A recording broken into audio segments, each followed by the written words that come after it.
하나님께서 오늘 우리에게 주시는 말씀은 빌립보서 3장입니다. 빌립보서 3장 10절에서 14절입니다.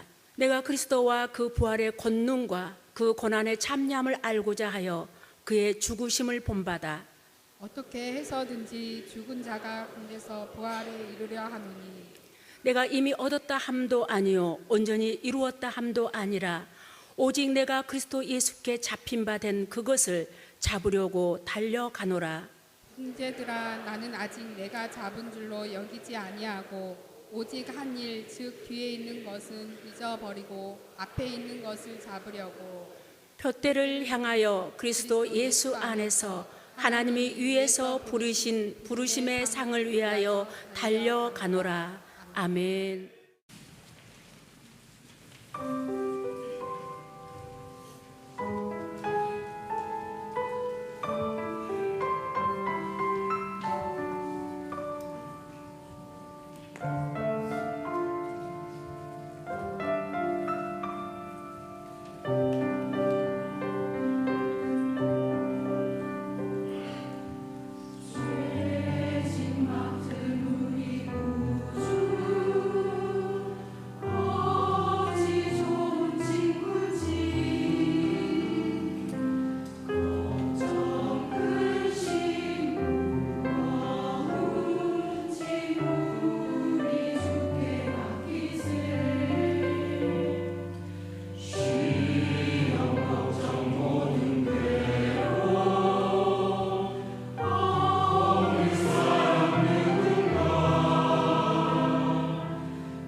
혼자선 도시락도 제대로 까지 못하는 이 성격 괴팍한 노인은 백만장자 대기업 회장 에드워드입니다.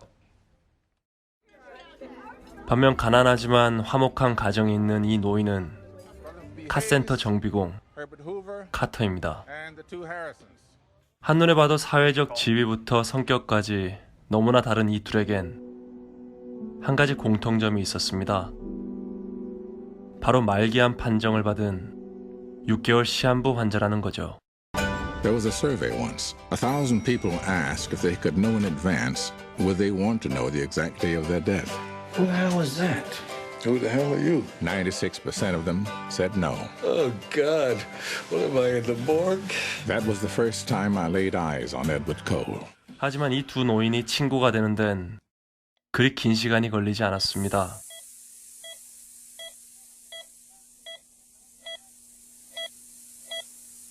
힘든 수술과 항암 치료를 받을수록 몸과 마음은 약해져만 갔고 자연스럽게 서로가 서로를 의지하게 됐죠.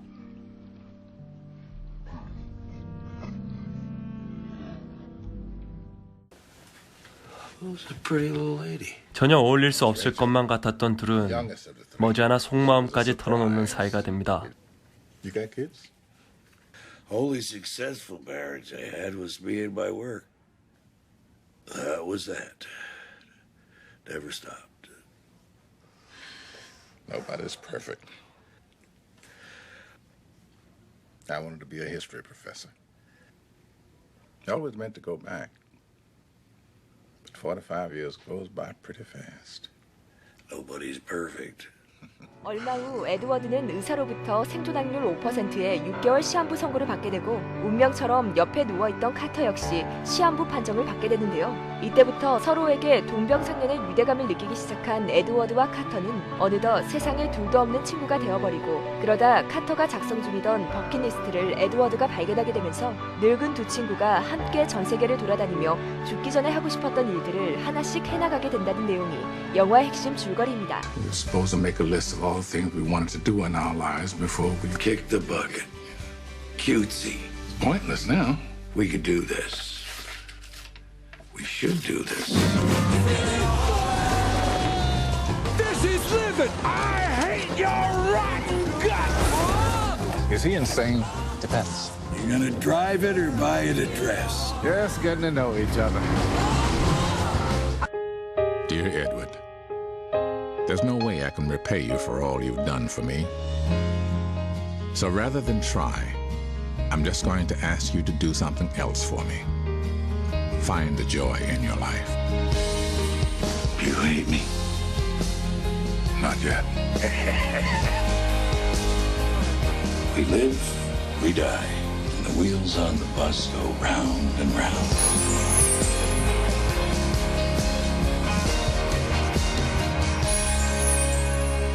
Proud of you. 하나씩 하나씩 서로의 버킷리스트를 실천해 가죠.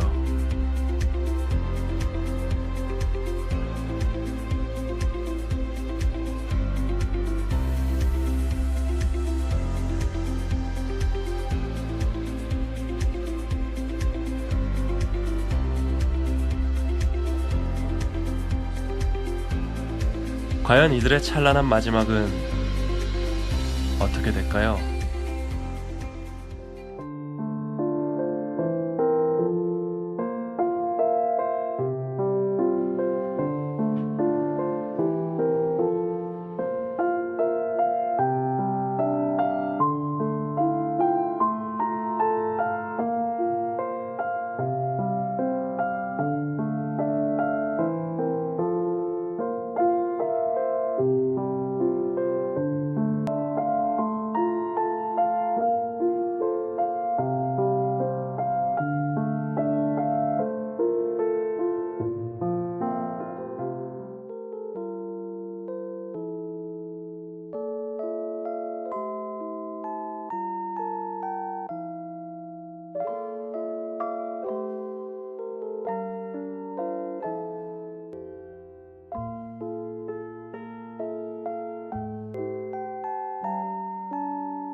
지금 이 시간 나는 성령이 내 속에 계시다는 것을 확신합니다. 그분이 여러분 속에서도 살아 역사하실 줄 믿습니다. 그래서 오늘 우리에게 주신 이 하나님의 말씀이 저와 여러분의 마음에 빛이 되길 원하고 그 빛을 비추이는 자로 주 안에서 승리하며 살아갈 수 있기를 주의 이름으로 축복합니다. 2008년 4월에 개봉되었다가 2017년 너무너무 깊은 감동이 있어서였던지 다시 재개봉이 되었던 영화가 있습니다. 오늘은 영화 이야기를 좀 해야 될 것 같습니다. 버킷 리스트입니다. 버킷은 양동이, 들통이라고 하는 뜻이고요. 여기 버킷 리스트라고 하는 말은 죽다라고 하는 뜻의 속어와 관련되어 있습니다. 그러니까 사실은 목을 매기 위해서 이제 양동 위로 올라가요. 그 양동 위로 올라간 다음에 양동이를 발로 톡 차는 거예요. 이게 버킷입니다. 킥도 버킷이라고 하는 속어인데 죽기 전에 꼭 해보고 싶은 일, 평생 한 번쯤 내가 꼭 해보고 싶었던 일이 있잖아요. 혹은 죽기 전에 해야 할 일을 하나하나 적어가는 거예요. 그 목록을 가리켜서 버킷 리스트라고 합니다. 여러분에게도 버킷 리스트가 아마 있을 거예요. 직접 써놓은 버킷 리스트도 있겠지만 이 마음에는 내가 죽기 전에, 주님 부르시기 전에 내가 꼭 해보고 싶은 거, 이런 거 있어. 그런 게 아마 있지 않을까 싶어요. 새해 제가 이 말씀을 제일 먼저 함께 나누고 싶었는데 우리 소윤숙 전도사님이 금요일날 특별 새벽 기도회 때 오셔서 버킷 리스트라고 하는 제목으로 설교를 하시더라고요. 그래서 그 다음 주 설교를 할 수가 없어서 3주 미루었다가 오늘 여러분과 함께 나누게 된 겁니다. 본문도 다르고 내용도 다릅니다. 버킷 리스트, 부재는 표대를 향하여라고 하는 말씀으로 함께 은혜를 나누고자 합니다. 여러분, 가난했지만은 한평생 가정을 위해서, 자녀를 위해서 45년 동안 헌신하며 살아온 정비사 카트라고 하는 그 역의 모건 프리먼이라고 하는 배우가 그 역을 감당해요. 그리고 자수성가한 백만장자이지만 괴팍한 성격 때문에 아내도 떠나고 자녀들도 등을 지고, 그리고 하물며 어떤 사람도 백만장자여도 가까이 하기엔 너무 먼 당신처럼 자기의 성을 쌓고 자기만의 생각을 가지고 그렇게 앞만 바라보고 돈 버는 재미에 빠져서 살아가는 사업가 잭 역의 잭 니콜슨이라고 하는 배우가 주연한 영화입니다. 이 두 사람의 공통점은 하나도 있을 수도 없고 직업도 다르고 삶, 인생이 생각이 달라요. 특별히 이 정비사 카트는 아주 신앙적인 가정입니다. 하나님을 섬기고 하나님 안에서 온 가정이 행복한 삶을 살아오지만, 특별히 잭이라고 하는 이 부자는 전혀 달라요. 무신론주의자입니다. 그리고 오로지 성공에만 몰두해 있던 그런 사람이에요. 공통점이 있겠습니까? 그런데 뜨거니 죽음을 앞에 둔 그들에게 공통점이 생겼습니다. 시한부 인생이라는 거예요. 딱 6개월 남았어요.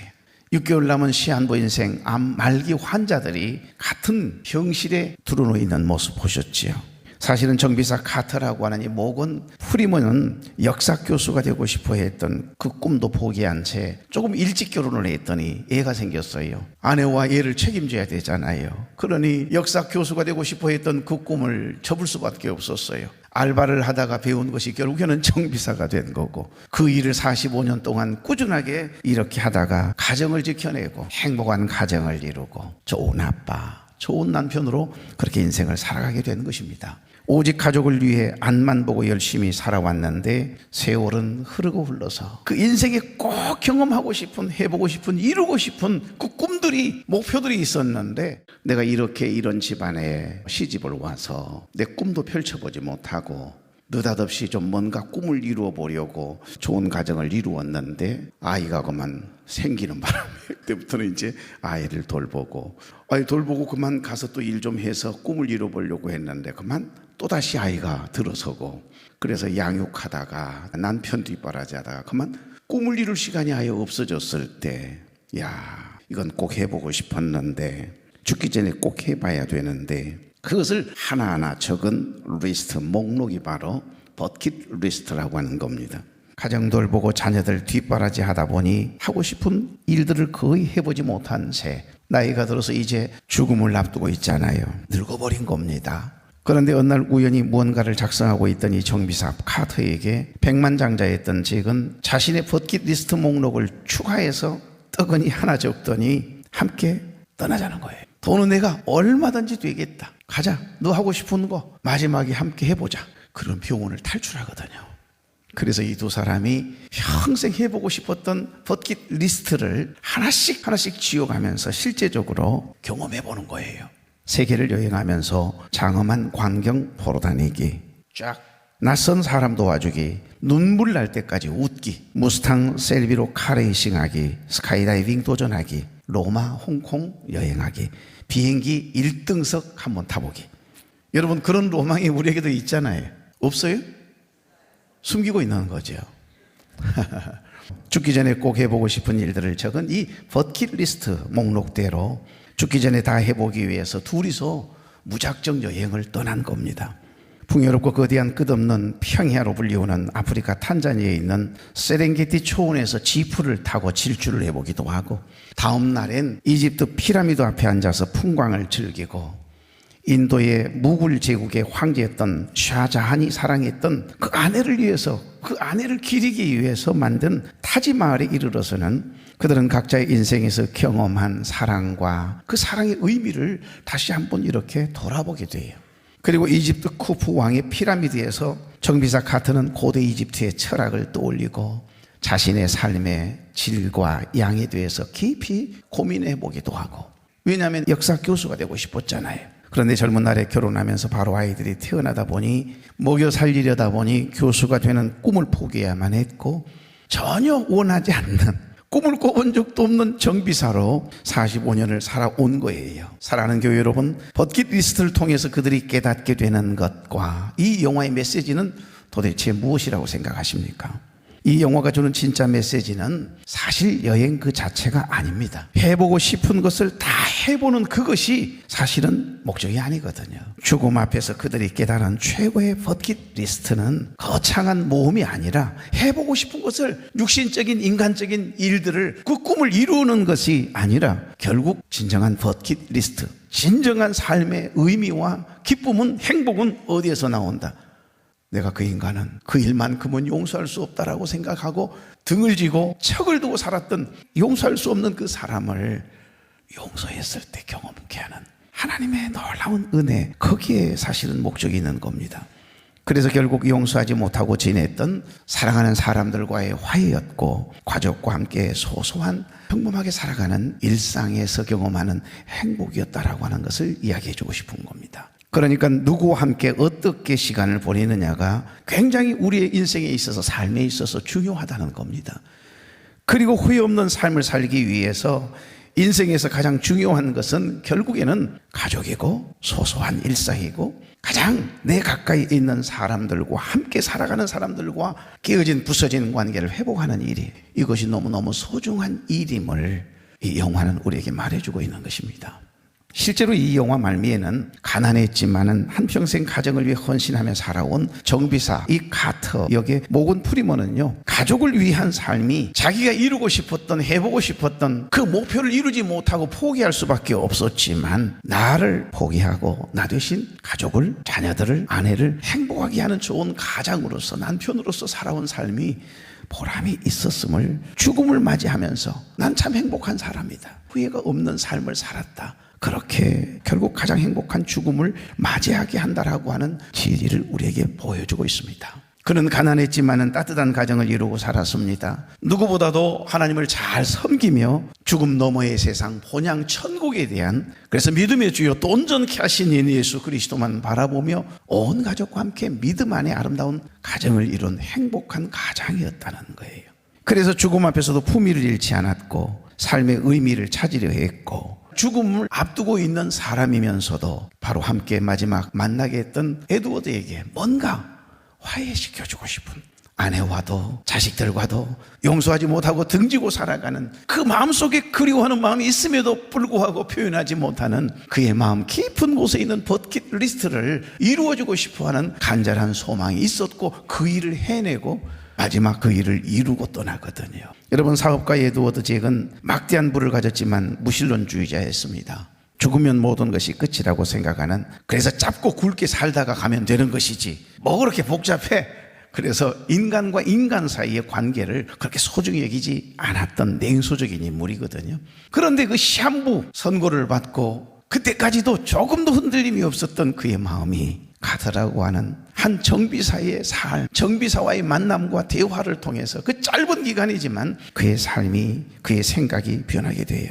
오로지 돈 버는 일에 빠져서 가정적이지 못해 아내와 이혼하고 보고 싶은 자녀들과는 등을 지고 뿔뿔이 흩어졌고 관계도 다 깨져버린 그의 곁에는 다가오려고 하는 사람이 아무도 없었던 그런 백만장자 자기 마음 깊은 곳에 들어있는 남아있던 버킷리스트를 끄집어내거든요. 가족들에 대한 그리움을 끄집어내게 해서 카터는 죽기 전에 에드워드에게 남긴 편지에서 에드워드가 잃어버린 딸과 화해하도록 권면하고 그 일이 이루어져요. 그래서 가족이 주는 참 행복을 마지막으로 경험하게 한 겁니다. 그래서 감동이 있습니다. 정비사, 여기 카터는 비록 육체는 병들어 죽어가고 있었지만 그의 영혼은 표대를 향해 인생의 마지막 경주를 힘있게 하고 있었던 거예요. 그래서였을까요? 그는 죽음을 두려움의 대상이 아니고 삶을 정리하고 완성하는 하나의 과정으로 받아들였고, 그래서 죽음 앞에서도 의연했을 뿐만 아니라 마지막 하나님의 부르심을 받는 그 순간에도 나보다는 남을, 그 가정, 깨어지고 부서진 그 가정을, 부모와 자식과의 등지고 사는 사랑하는 이 에드워드, 돈 많으면 무슨 소용이 있겠어요? 그 일을 이루어내는 일에 헌신하다가 하나님의 부르심을 받은 거예요. 얼마나 행복하게, 얼마나 기쁨으로, 그리고 찬송 소리를 들어가며 마지막 하나님의 부르심을 받게 되는 거지요. 결국 믿음이 없이 표대도 없이 살아오던 부자 에드워드가 세상에 전혀 삶이 다르고 인생의 가치관이 목표가 달랐던 정비사 카터의 장례식에서 눈물을 툭툭 흘려요. 그리고 변화된 모습을 보입니다. 여러분, 믿음의 삶이 보여준 증거가 한 영혼을 어떻게 변화시키는지를 적나라하게 드러내 보여주는 감동적인 영화가 버킷리스트라고 하는 영화입니다. 방금 전에도 말씀드렸던 것처럼 버킷리스트를 통해서 깨닫게 되는 가장 소중한 깨달음이 뭡니까? 어떤 사람을 만나느냐, 어떤 사람을 가까이 하느냐, 그리고 누구와 함께 어떻게 시간을 보내느냐의 문제가 결국 그 사람의 인생의 마지막을 바꿔놓을 수 있다라고 하는 귀한 깨달음을 우리에게 주는 것입니다.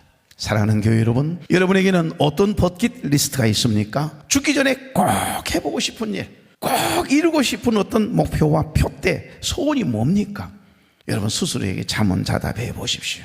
현재의 삶을 돌아보고 미래에 대한 준비를 하기 위한 표대, 삶의 목표를 영적인 의미로 깊이 생각하고 정의해 보는 거예요. 여러분 누구나 이루고 싶은 꿈, 표대가, 목표가 다 있잖아요. 그리고 버킷리스트가요, 목록표를 내가 써놓지만 않았을 뿐이지 내 마음에 죽기 전에 내 생에 꼭 한번 가보고 싶은 곳, 이거 해보고 싶다라고 하는 그런 버킷리스트가 여러분에게 있지 않겠습니까?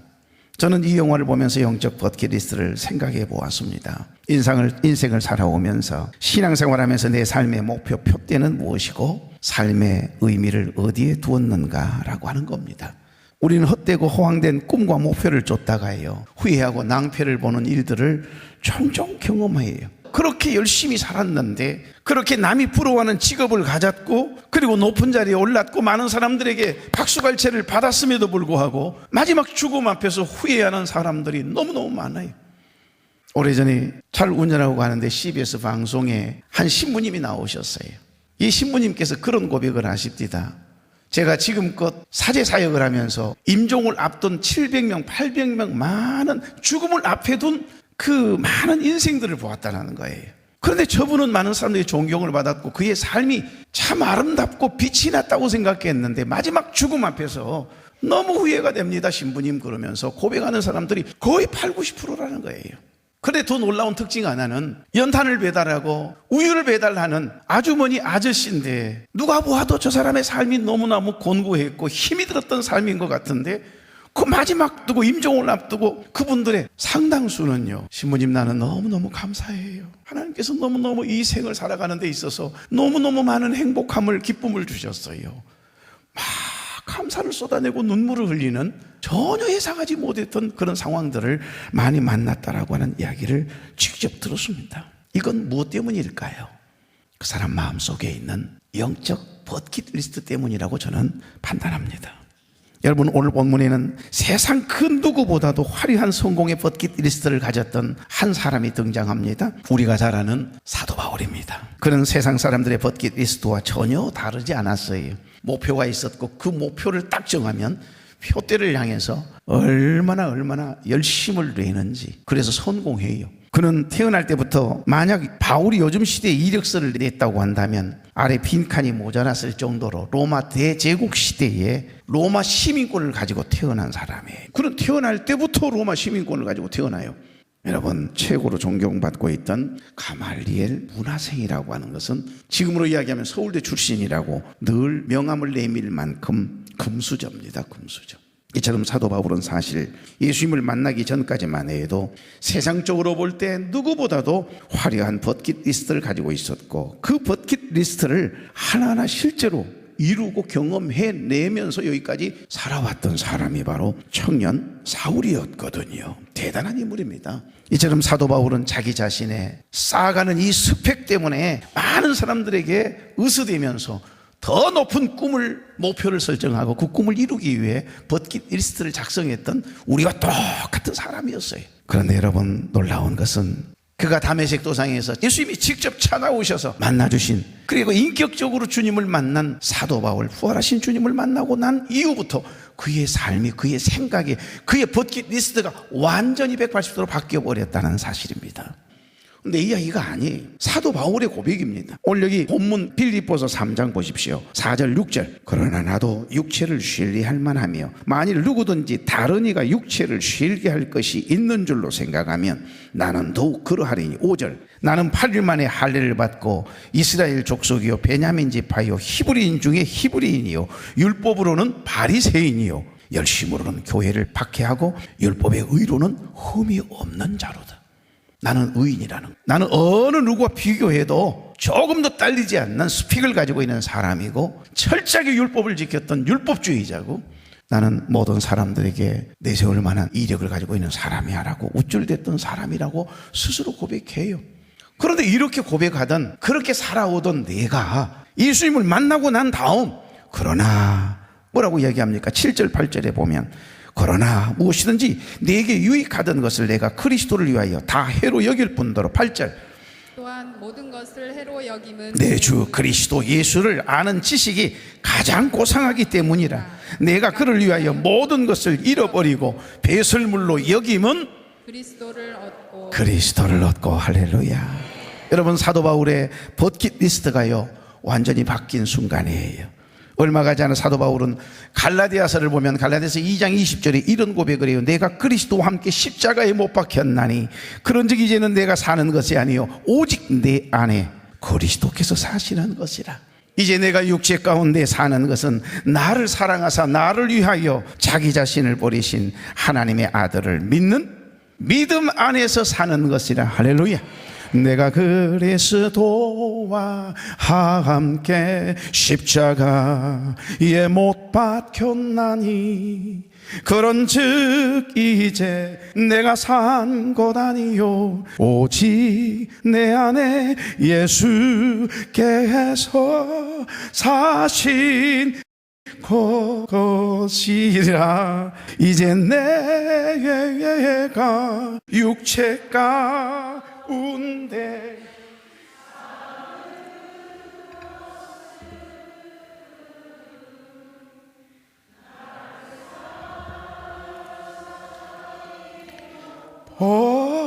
버리신 예수 위에 산 것이라. 할렐루야. In Christ Jesus. 예수 그리스도 안에 살아가니까, 예수 그리스도 안에서 생각을 품고 꿈을 가지고 버킷리스트를 생각하니까 완전히 삶이 달라졌다 이 말입니다. 여러분, 예수님을 제대로 만난 사도 바울의 버킷리스트가 완전히 바뀌었습니다. 평생을 하나님이 기뻐하시는 영적 버킷리스트를 가지고 표대를 향하여, 그것도 감사함으로 기쁨으로 In Christ Jesus, 그리스도 예수 안에서 하나님이 위에서 부르신 부름의 상을 위하여 나는 날마다 달려가노라 그러잖아요. 여러분, 어떻게 이것이 가능하단 말입니까? 다메섹 도상에서 부활하신 예수 그리스도를 만나는 그 만남 때문인 줄로 믿습니다. 우리가 예수님을 제대로 만나면, 인격적으로 만나면, 그리고 예수 그리스도 안에서 꿈과 계획과 소망을 품게 되면 거룩하고 깨끗한 꿈을 꾸게 돼요. 그래서 세상적이고 육적이고 인간적인 그리고 썩어져 없어져 버릴 그런 어떤 버킷리스트를 작성할 이유가 없어요. 주님 한 분만으로 만족하기 때문에. 그래서 하나님께서 내게 주신 삶의 모든 하나하나가 소중하고 소소한 일상이 감사로 고백되는 것이고, 무엇 하나 고난까지도, 하물며 억울한 일을 당한 것까지도 내가 누구 때문에, 주님 때문에 당하는 고난이라고 믿어지면 거룩한 기쁨이 그의 마음을 사로잡은 거예요. 그래서 아무리 상대가 나를 비인격적으로 대하고 나를 힘들게 해도 믿음의 주여 또 온전케 하신 예수 그리스도께서 나 위에 피 흘려 십자가에 죽으셨다는 그 사실, 많고 많은 사람들 중에 나를 하나님의 자녀 삼아주셨다는 그 은혜가 더 크게 느껴지면 아무것도 아니잖아요. 그 은혜로 덮음을 입게 되면 그 사람은 주님 안에서 모든 것이 행복하고 향유할 줄 알게 되는 겁니다. 사랑하는 여러분, 진짜 보석을 발견한 사람이 손에 쥐고 있는 조약돌에 무슨 미련을 두겠습니까? 태양의 강렬한 햇빛을 바라보고 있는 사람이 무슨 작은 촛불의 의미를 생각하겠습니까? 예수 그리스도라고 하는 존귀한 가치를 발견하고 나니 그동안 목숨 걸고 죽기 전에 꼭 해보고 싶었던 세상의 인간적인 육신적인 버킷리스트가 아무것도 아닌 거예요.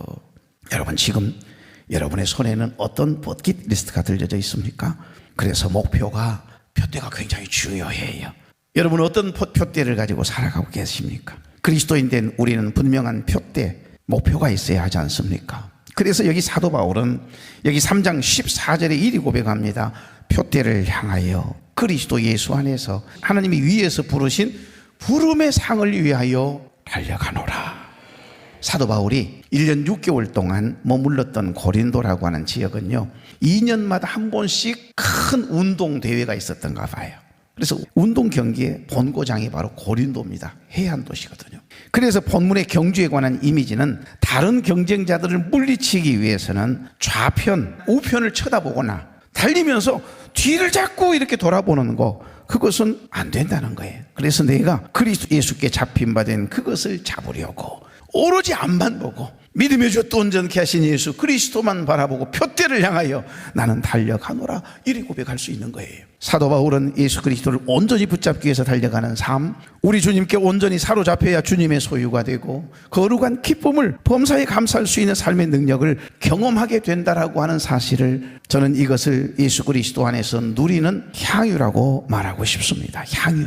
향유가 뭐지요? 여러분, 지금 여러분의 직장생활, 가정생활, 신앙생활 향유하고 계십니까? 너무 누리지 못하는 것 같아요. 저는 목회자로서 늘 그런 생각이 있습니다. 신앙생활하는 우리 교회에 적어도 우리 쉴만한 가족 여러분 한 분 한 분이 예배가 기다려지고 즐겁고 행복하고 하나님의 위로를 경험하고 하나님의 만져주심을 경험하고, 때로는 나의 잘못에 대하여, 죄에 대하여 거울처럼 비추어서 내 자신을 돌아보고 회개하게 하는, 그래서 회복시키는 그런 놀라운 은혜가 늘 경험되길 바랍니다. 그래서 향유했으면 좋겠어요. 신앙생활이 행복해야 되잖아요. 인생은 소풍처럼 행복해야 합니다. 신앙생활은 더 행복해야 합니다. 이 예배생활은 더 행복해야 되는 거 아닌가요? 그런 겁니다. 여기 향유라고 하는 단어는 자기 것으로 소유하여 누림이라고 하는 뜻이거든요. 우리의 삶은 하나님이 허락하시는 것입니다. 그래서 주님과 함께 in Christ Jesus, 그리스도 예수 안에서 누리는 모든 것은, 그것이 죄가 아니라면, 하나님과 상관없는 일이 아니라면, 그 모든 우리의 소소한 일상의 삶이 다 누리라고 주신 하나님의 은혜요 분복인 줄로 믿습니다. 감사하십시오. 우리에게 주어진 분복에 만족하고 만남과 삶의 모든 것을 주 안에서 마음껏 누려보십시오. 누리지 못하면 그게 몽해가 됩니다. 인생의 무거운 짐이 돼요. 모든 것이 은혜로 다가오게 하시려면 향유하셔야 됩니다. 그래서 너희가 내 안에 거하고 내 말이 너희 안에 거하면 무엇이든지 원하는 대로 구하라, 그리하면 이루리라 말씀하시잖아요. 믿고 구하는 것은 받은 줄로 믿으라. 나를 전심으로 찾고 찾으면 만나 주신다고 약속해 주셨잖아요. 그 약속된 하나님의 말씀을 붙들고 이루시는 분은 하나님이시니까, 마음의 경영은 사람에게 있어도 말의 응답은 여호와께로부터 나오는 줄 믿는다면, 우리가 생각하고 계획하고 결정하는 것은 내가 하지만 그것을 이루시는 분은 하나님이심을 믿는다면 내게서 던져져야 될 거 아니에요. 골이라고 하는 단어가 맡긴다는 단어이니까요. 여호와께 모든 행사를 맡기는 거예요. 나는 믿고 구했으면 이루실 그 하나님의 때를 기다리면서 즐겁게 내 삶을 향유해야 되는 거지요. 즐겁게 살아야 돼요. 기쁨으로 주님 안에서 살아야 돼요. 내가 누려왔던 모든 것들이, 내가 지나왔던 모든 시간이, 내가 걸어왔던 모든 순간이 당연한 것 아니라 은혜였소. 아침 해가 뜨고 저녁에 녹을 봄의 꽃 향기와 난리네 난리. 변하는 계절의 모든 순간이 당연한 것 아니라 모든 것이 은혜, 은혜, 한없는 은혜. 내 삶에 당연한 것 하나도 없었던 것을 모든 것이 은혜.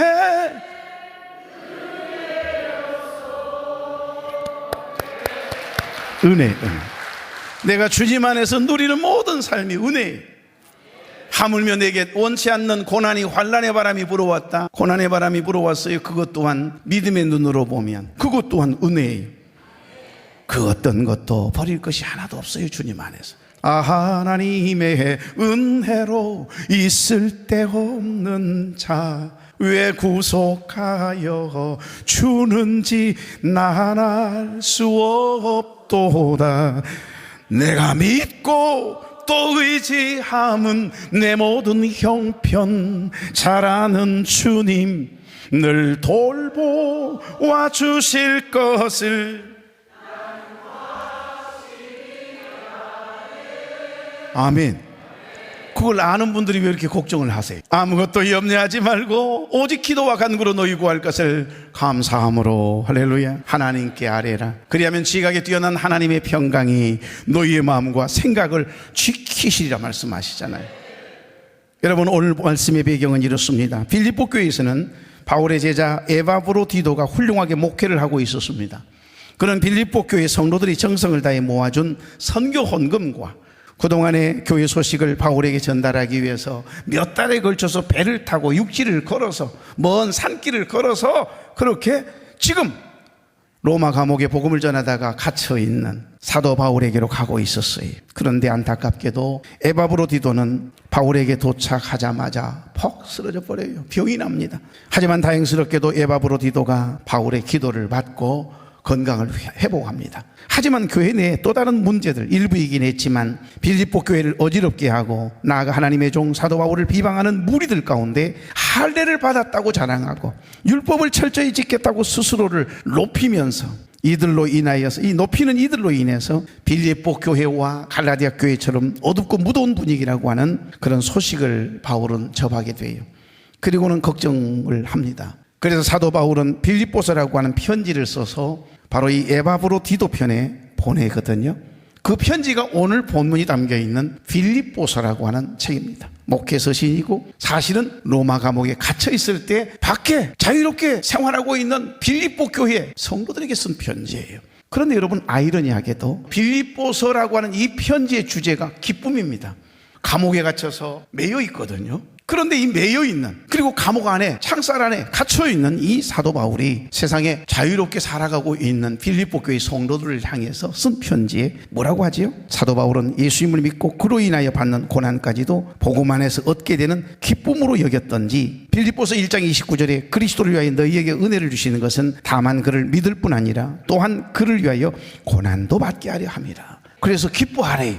생각해 보시고 어떻게 기뻐해요? 고난이 왔는데. 그런데 빌립보서를 읽어 내려가다 보면 여러분, 놀랍게도 빌립보서라고 하는 이 편지의 주제가 기쁨입니다. 그래서인지 여러분 항상 기뻐하십시오. 내가 다시 말합니다. 기뻐하십시오. 계속 기쁨에 대한 이야기를 해요. 어떻게 이 감옥 안에 갇혀 있는데, 억울한 누명을 쓰고 감옥살이를 하고 있는데, 복음을 전하다가 선한 일 하다가 갇혀서 지금 힘든 일 만났는데 어떻게 기뻐할 수 있습니까? 왜 그럴까요? 사실은 착고에 매여 있고 창살에 갇혀 있는 것처럼 보이지만 아니에요. 그의 영혼은, 그의 마음은 예수 그리스도께 붙잡힌 바 되어 있었던 거예요. 하나님의 말씀에 붙들린 바 되어 있었기 때문에 자유한 겁니다. 진리가 너희를 자유케 하려는 말씀은 바로 이런 말씀이에요. 그래서 여러분, 사도 바울의 진짜 버킷리스트, 평생 소원이 무엇이었는지를 성경 속에서 찾아내면 바울이 이래서 이랬구나, 바울에서 이래서 이런 편지를 썼구나라고 이해하게 될 겁니다. 당시 세계에서 가장 힘있고 큰 나라는 로마 대제국이었습니다. 이 이스라엘 땅은 이미 로마 대제국의 압제하에 있었던 때이고, 우리가 일제하에 있었던 36년의 세월이 참으로 성경을 이해하는 데 큰 도움이 되는 이유가 바로 여기 있습니다.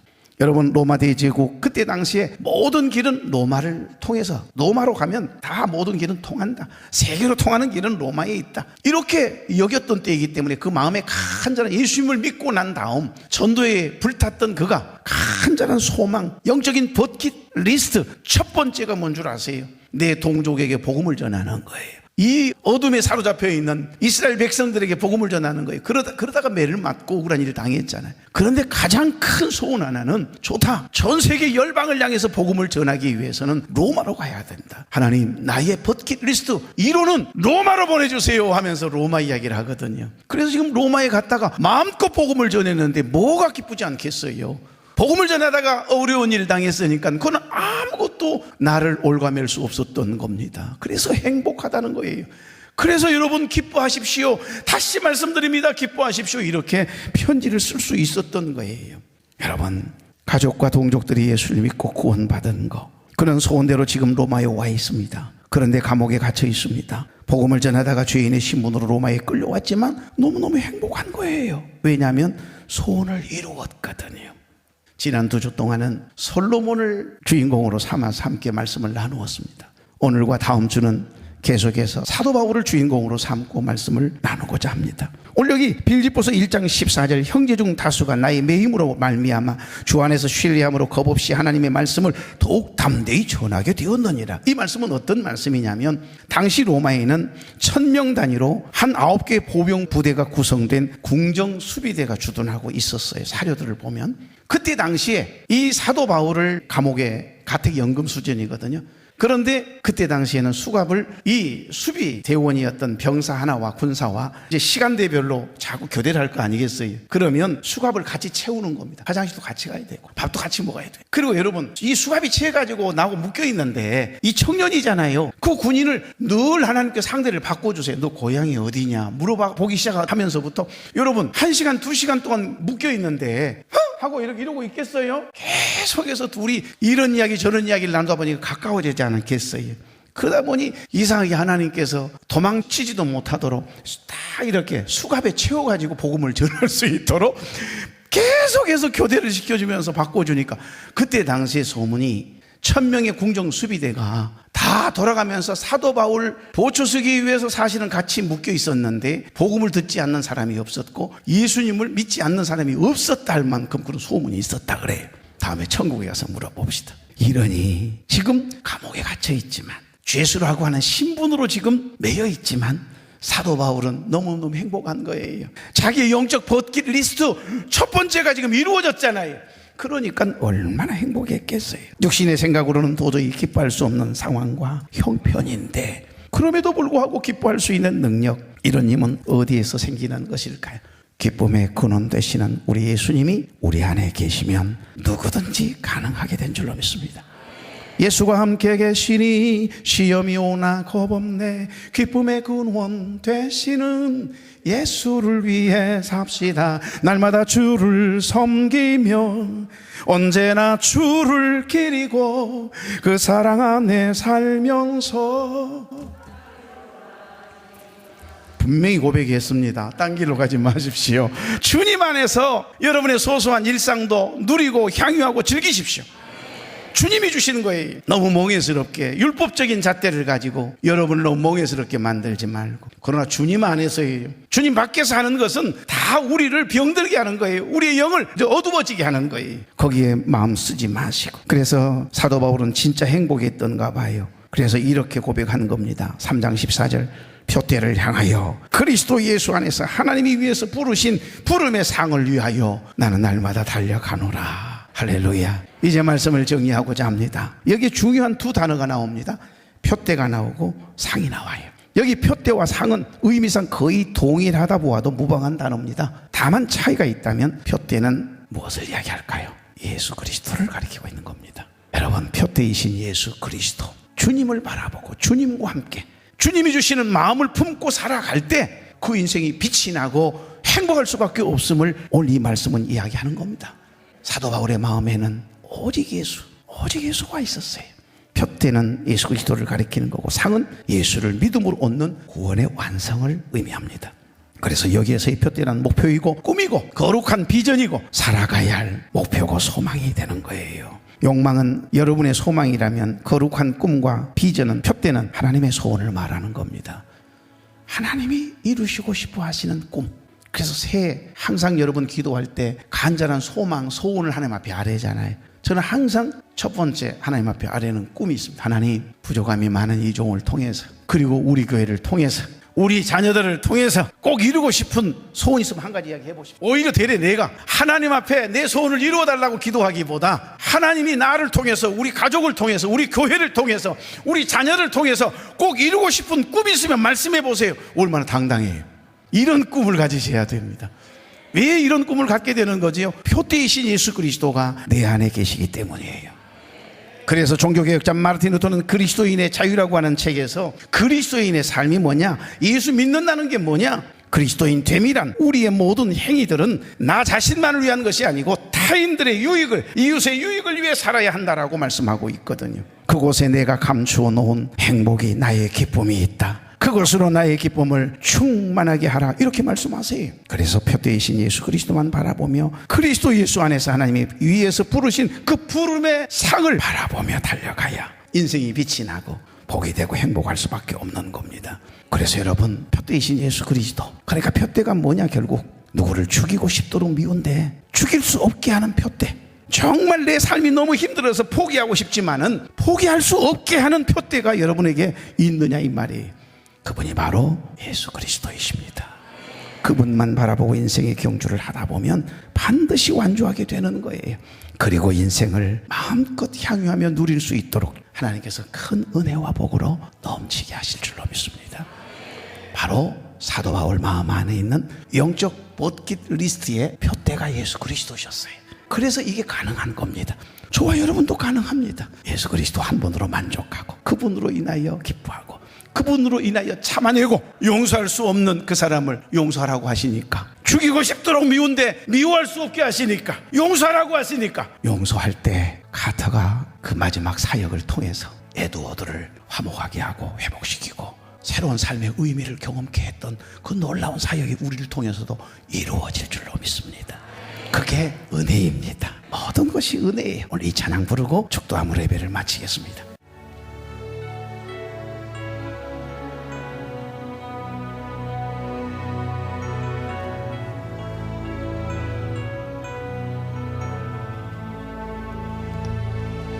내가 누려왔던 모든 것들이, 내가 지나왔던 모든 시간이, 내가 걸어왔던 모든 순간이 당연한 것 아니라 은혜였소. 아침 해가 뜨고 저녁에 노을, 아침 해가 뜨고 저녁에 노을, 봄의 꽃향기와 가을의 열매, 변하는 계절의 모든 순간이 당연한 것 아니라 당연한 것 아니라 은혜였소. 모든 것이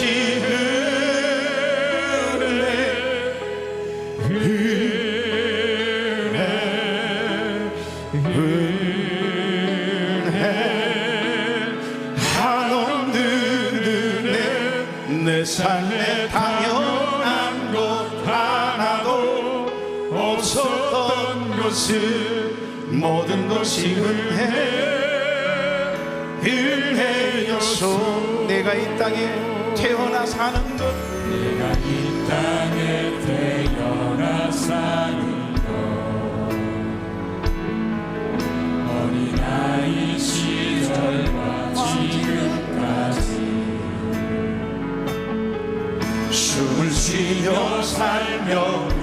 꿈을 꾸는 삶 당연한 것 아니라 당연한 것 아니라 은혜였소. 내가 하나님의 자녀로 살며 하나님의 자녀로 오늘 시간 찬양하고 예배하는 삶, 오늘 찬양하고 예배하는 삶, 때를 얻든지 못 얻든지 복음을 전하는 그 축복이 전할 수 있는 축복이 그 당연한 것 아니에요. 은혜. 당연한 것 아니라 다 같이 큰 목소리로 모든 것이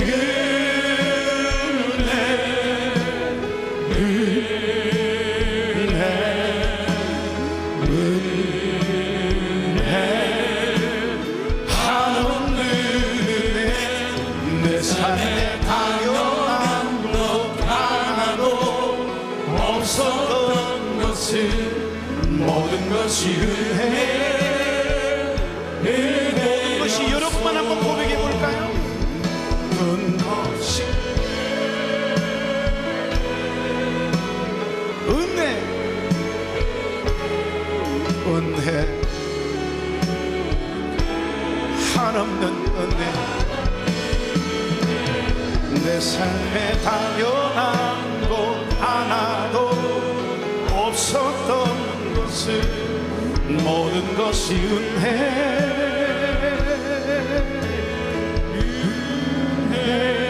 은혜였소.